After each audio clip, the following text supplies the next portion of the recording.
Now, 10 years ago, Democrats like Representative Jan Schakowsky, who personally helped launch Obama's presidential bid, told us their intent in plain language. I know that many of you here today are single-payer advocates, and so am I.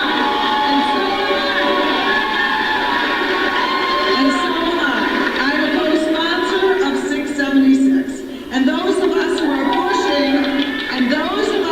pushing for a public health insurance option don't disagree with the goal. This is not a principled fight. This is a fight about strategy for getting there, and I believe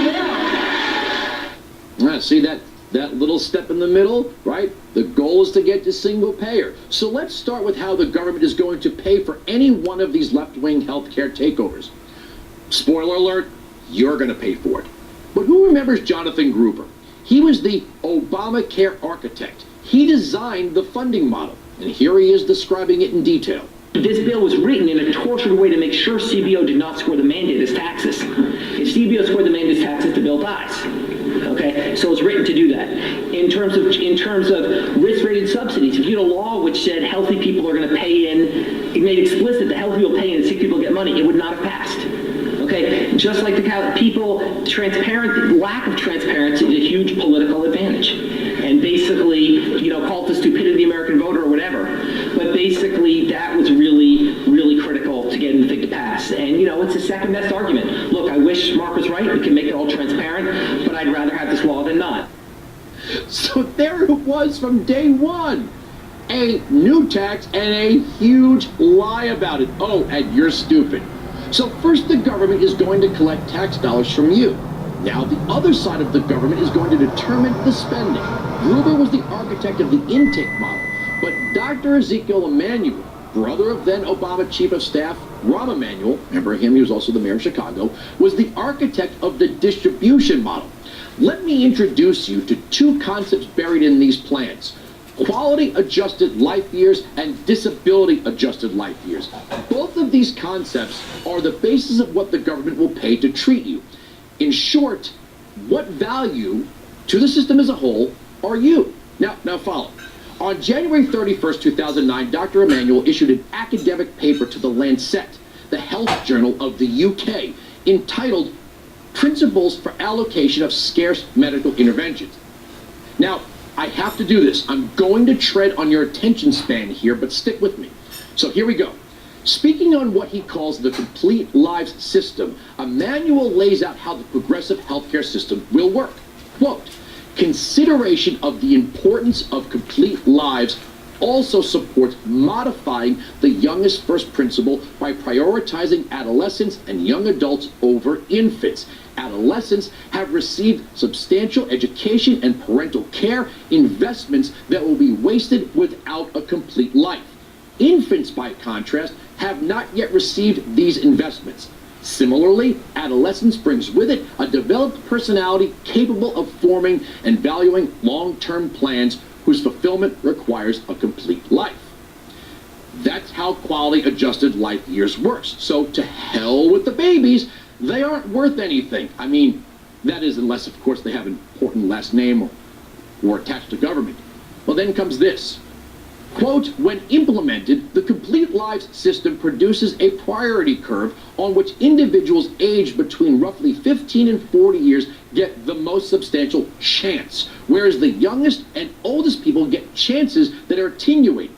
It therefore superficially resembles the proposal made by disability-adjusted life years advocates. However, the complete life system justifies preference to younger people because of priority to the worst off rather than instrumental value. Additionally, the complete lives system assumes that although life years are equally valuable to all, justice requires the fair distribution of them.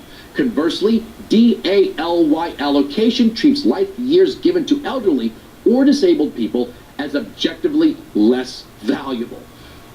So I guess to hell with you after 40 as well. See, what you're seeing is the system is being reconfigured to simply put people back to work to support the state and the system itself. But of course there has to be an escape hatch for people who are, how you say, more equal than others? Quote, unlike the previous values, social value cannot direct allocation on its own. Rather, social value allocation prioritizes specific individuals to enable them to promote other important values or rewards them for having promoted these values, unquote. So who are those specific individuals? Ah, yes, the people in government. Do you think the elites are going to wait online with you? So here's the argument. The left in this country isn't trying to improve healthcare, and let's be honest, they can't. To do that, they'd have to get the government out of the way, and that's not going to happen. This country has over 350 million people, and no one-size-fits-all program could ever work. But the Democrats want us to be more like the UK. Why? For those great cancer survival stats? Note they are dead last in the industrialized world, but you didn't hear that from me. There is no EU-wide healthcare system, and when they claim the free market has failed and insurers are evil, they leave out how much the insurers are actually regulated and thus protected against competition. We've never actually seen the free market work in healthcare. They're just trying to control it, and by virtue control you. With the addition of a quality-adjusted life years system, American citizens would find themselves ever more denied life-extending treatments as the system would ever more favor newly arrived immigrants and even illegals. Why? Because you're going to be treated based on the returns to government, not necessarily your personal needs. Remember, all of the 2020 Dems want to provide health care to illegal aliens, and the system, as the Democrats want it, would first decouple your relationship as a payer into the system versus what you get out of it. Next, it would eliminate the premium of citizenship, and then it would treat you as a nameless, faceless number on a spreadsheet and not a paying customer. Then finally, in the end, there'll be nowhere else for you to go. How long will it take to get treated? The line forms to the left.